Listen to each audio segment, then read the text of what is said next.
वजीर बल्दियात से नासिर हुसैन शाह साहब भी हमारे साथ मौजूद हैं। शाह साहब बहुत शुक्रिया हमें शो में ज्वाइन करने के लिए। शाह साहब जाने चली गई हैं, आपने फिर कहा तहकीकात होगी, मंतकी अंजाम तक पहुंचाया जाएगा, कुछ लोग सस्पेंड हो जाएंगे। माजी में भी कराची में ये होता रहा है, मगर कोई मंतकी अंजाम तक चीज़ पहुंचती नहीं है। आज सिंध बिल्डिंग कंट्रोल अथॉरिटी के एडिशनल डायरेक्टर ने भी कहा कि कार्रवाई उस तरीके से हुई नहीं है जिस तरीके से होनी चाहिए थी।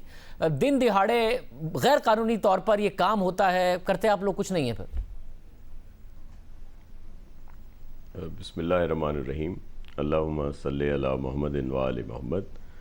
एक तो बहुत ही अफसोस जो आज ये वाक़या हुआ, इतनी जानें जो हैं वो ज़ाया हुई और फिर काफ़ी लोग ज़ख्मी हैं। अभी भी रेस्क्यू का काम वहाँ पे चल रहा है, कुछ लोग अब भी वहाँ पे हैं और दुआगो हैं कि वो बाहिफाजत बाहर आएँ। देखिए, इस पे वाकई बहुत सारी खराफात हैं, ब्लैक शीप्स हैं, मुख्तलिफ अवामिल हैं जिनके तहत ये सब कुछ हुआ यहाँ पे, और हम उसको ख़ुद को बरीउल ज़िम्मा नहीं कर सकते इन सब चीज़ों से।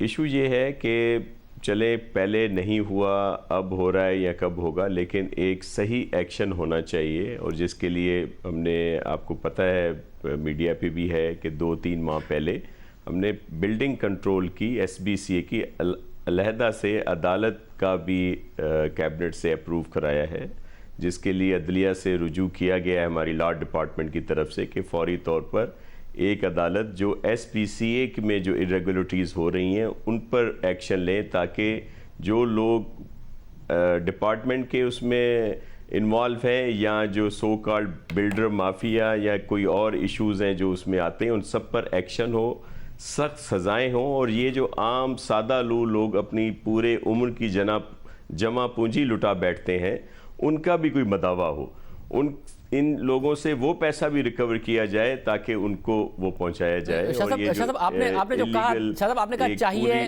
शाह साहब आपने कहा चाहिए और ऐसा हो। 10 साल हो गए आपकी हुकूमत को, बल्कि 11.5 साल हो गए आपकी हुकूमत को। ये ऑपोजिशन का मैनिफेस्टो नहीं दे रहे हैं आप हुकूमत में 11.5 साल से, और ये आज हो रहा है। अगर माजी की गलतियां हैं वो अपनी जगह पर है, माजी की हुकूमतों की, मगर मसला सिर्फ ये है शाह साहब, 2017 में एक इमारत गिरी, लोग मारे गए। पिछले साल फरवरी में इमारत गिरी, खुशकिस्मती से लोग नहीं मारे गए। आज 14 लोग मारे गए हैं। तो ये 2017 से लेके अब तक आप लोगों ने क्या किया? आबाद वाले कह रहे हैं, अभी शेखानी साहब हमारे साथ मौजूद थे, कि अक्टूबर में हमने चीफ मिनिस्टर को लिखा है। अक्टूबर से लेके अब तक आप लोगों ने क्या किया? ये तो आज बन रही थी इमारत, ये गुज़िश्ता हुकूमतों पे क्या डाल रहे हैं? देखिए, मैं आपको अर्ज़ करूं कि अगर पिछले चंद माह की आप पूरी रिपोर्ट देख लें, आपकी मीडिया भी है, आपके माशाल्लाह पूरा नेटवर्क है कि जिसके तहत 900 से ज़्यादा स्ट्रक्चर इलीगल इमारतों को गिराया गया, एक्शन लिया गया, मुख्तलिफ लोगों पर एक्शन किया गया। जैसे मैंने कहा, ये अदालत हमने अप्रूव करा ली है, ये को आज कल या महीने की बात नहीं है, 3-4 माह से इसको अप्रूव कराया गया, जो नहीं पहले हो जानी चाहिए थी। फिर अदलिया से कहा है वो जल्दी आएंगी तो इस पर एक्शंस होंगे, उनको सज़ाएँ मिलेंगी, कानून को भी बेहतर किया जा रहा है। और मैं ख़ुद को इससे सिंध गवर्नमेंट बरीउल ज़िम्मा नहीं है। अगर पहले ये सारा कुछ हुआ है, किसी न किसी की तो नेग्लिजेंसी ज़रूर है इस मामले में। तो ये आम आदमी की जान जाना या किसी की सादा आदमी की पूरी जमा पूंजी चली जाना, ये कुछ छोटी बातें नहीं है। शाह साहब ठीक है, जाहिर है बिल्कुल छोटी बातें नहीं है, मुकम्मल तौर पर एक सिस्टम बनाया जा रहा है। शाह साहब मैं फिर कह रहा हूं, आप हुकूमती पोजीशन पर हैं, कह रहा हूं सर, हमने भी बनाया है, उस पर एक्शन किया जा रहा है।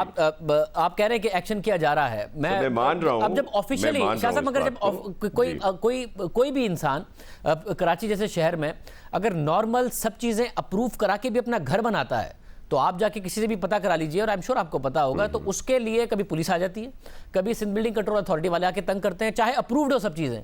ये बगैर अप्रूव हुए हुए ये बन रहा है, ये क्या गारंटी है कि आइंदा नहीं हो रहा होगा? आप ये गारंटी दे दें कराची के अवाम को कि जी आइंदा नहीं हम होने देंगे, ये आइंदा इस किस्म का वाक़या आपको नहीं मिलेगा देखने को। सर, एक तो उसमें कराची की अवाम या जहाँ भी पूरे सूबे में ऐसी जगह हो रही है वो भी हमें सपोर्ट करें, और जहाँ इस तरह की कोई चीज़ हो रही है हमें आगाह करें। और आप देखेंगे हर जगह पे एक्शन पहले भी हमने लिया है। ये जो 4-5 माह में मैंने 900 ये स्ट्रक्चर गिनवाए, ये सिर्फ ज़बानी नहीं है, मैं पूरा रिकॉर्ड है मेरे पास। और ये अब आइंदा आपको इसमें बहुत ज़्यादा बेहतरी नज़र आएगी। और हमारी ज़ाहिर है ये सब कुछ हुआ है, इसको जुटलाया भी नहीं जा सकता, छुपाया भी नहीं जा सकता। तो ये ज़ाहिर है हम खुद को बरीउल ज़िम्मा नहीं कर सकते इस मामले में, लेकिन इंशाल्लाह आइंदा आप इसमें बहुत ज़्यादा बेहतरी भी देखेंगे, सजाएं भी देंगे, इबरतनाक। ठीक है शाह साहब, कोई एसओपी, कोई प्रोसीजर बताइए जी, क्योंकि अगर सिंध बिल्डिंग कंट्रोल अथॉरिटी आज के बाद भी ऐसे ही चलता रहा तो इसका मतलब है आज के बाद भी ऐसे वाकयात होंगे। कोई ऐसे वाकयात कि आपने कोई डिस्ट्रिक्ट वाइज कोई मॉनिटरिंग बनाई जाए, कोई मुख्तलिफ इलाकों के लिए मॉनिटरिंग बनाई जाए, जिस तरीके से हैंडल किया जाए। ये तो ऊपर से लेकर नीचे तक ऑफिशियल्स मिले होंगे इसलिए हो रहा है ना ये, और एडिशनल डायरेक्टर साहब आज मान रहे हैं एडिशनल डीजीओ पर आके कि हाँ जी हमारी नाकामी है, तो कुछ अलग से आपने अपने सोपीज हैं उनको तब्दील करें, कुछ ऐसा करेंगे?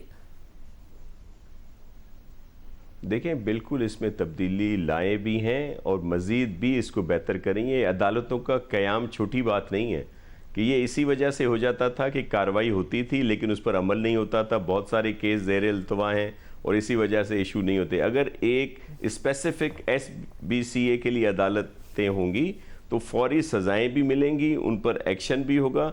और इसी वजह से आप देखें कि 2 दिन पहले भी 28 अफसरों को हटाया गया है, उन पर एक्शन किया गया है, जिनके ट्रैक रिकॉर्ड को सामने रखते हुए कि 10-15 साल में कितनी बार वो सस्पेंड हुए हैं, फिर दोबारा उन्हीं इलाकों में उनको लगा दिया गया जहां पे ये सारा कुछ हुआ है। तो उन पर आज CM साहब ने उनके गिरफ्तारी का हुक्म भी दे दिया है और भी मज़ीद इंक्वायरी कर रहे हैं, और भी जो लोग इसमें मुलविस होंगे उन सब पर एक्शन होगा और बेहतरी की तरफ जा रहे हैं। लेकिन ये कोताहियाँ ज़रूर हैं और इंशाल्लाह उनको बेहतर करें। और शाह साहब एक मसला तो ये हो गया, अब दूसरा मसला है जो बाकायदा एरियाज हैं जहां पर अप्रूव करा के इमारतें बन रही हैं, बिल्डिंगें खड़ी हो चुकी हैं, बाद में पता चलता है गैर कानूनी है। अभी शेखानी साहब कह रहे थे कि भाई हर जगह से अप्रूव हो गया, NOC हो गया, अगर बिल्डर ने भी कहीं पैसे खिलाएं तो उसके खिलाफ भी तहकीकात कर लें, मगर ऑफिशियल से तो करें कि इमारत बन गई, लोगों ने अपनी जमा पूंजी लगा दी, उसके बाद आ जाता है कि जी इसको गिरा दें, स्टे ऑर्डर्स भी हो जाते हैं, फिर इमारतें खड़ी की खड़ी रह जाती हैं, लोगों के पैसे फंस जाते हैं। ये लोग गिर के भी इमारतें गिरने की वजह से भी मर रहे हैं और उनकी जमा पूंजियां भी इस तरीके से डूब रही हैं। आप बिल्कुल सही कह रहे हैं, मोहसिन साहब भी सही कह रहे हैं। इसी वजह से ये पूरा सिस्टम बनाया जा रहा है और ये जो इजाज़तें मिली थी ये क्यों अब इशू हुआ है, इसका पूरा एक लंबा प्रोग्राम रख लें, बल्कि इसको आप ख़ुद भी चेक कर लें कि कई दफ़ा जब इस तरह की कोई बिल्डिंग बनना शुरू होती है, उस पर कोई भी तंजीम जाके कोर्ट में स्टे लेती है तो फिर अदालतों से ही उन चीज़ों पे अहकामात आए हैं जो ऑर्डर्स अब भी मौजूद हैं। मैं ब्लेम नहीं कर रहा, लेकिन ये एक हकीकत है कि यहाँ बहुत सारी बिल्डिंग इसी तरह बनी हैं और बाद में ज़ाहिर है अगर अब आकर उनको कहा जा रहा है कि ये सब गैर कानूनी है तो लोगों का तो नुकसान होगा, आम आदमी का तो नुकसान होगा, जिसमें ज़ाहिर है बेनिफिशरी ये करप्ट लोग रहे होंगे और जो बिल्डर माफिया है वो रही होगी।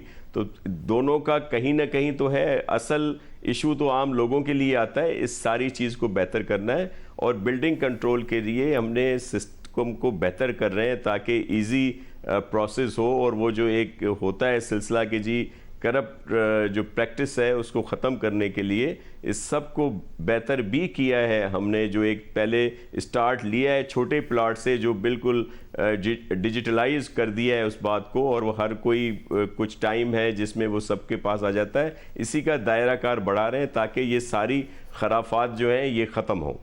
बहुत शुक्रिया। नासिर हुसैन शाह साहब हमारे साथ मौजूद थे, कह रहे हैं कि इस पर काम हो रहा है, मगर हुकूमत को किस तरह काम करना चाहिए। कराची इतना बड़ा शहर, बगैर कोई आफत आए इस तरीके से इमारत गिर रही हैं, और खुदा ना खास्ता अगर कोई इमारत आती है, कोई ऐसा वाक़या हो जाए जैसा कि चीफ जस्टिस ने भी कहा कि 7 रिक्टर स्केल का अगर ज़ल्ज़ला आ जाए तो बहुत ज़्यादा लोग कराची में मारे जा सकते हैं।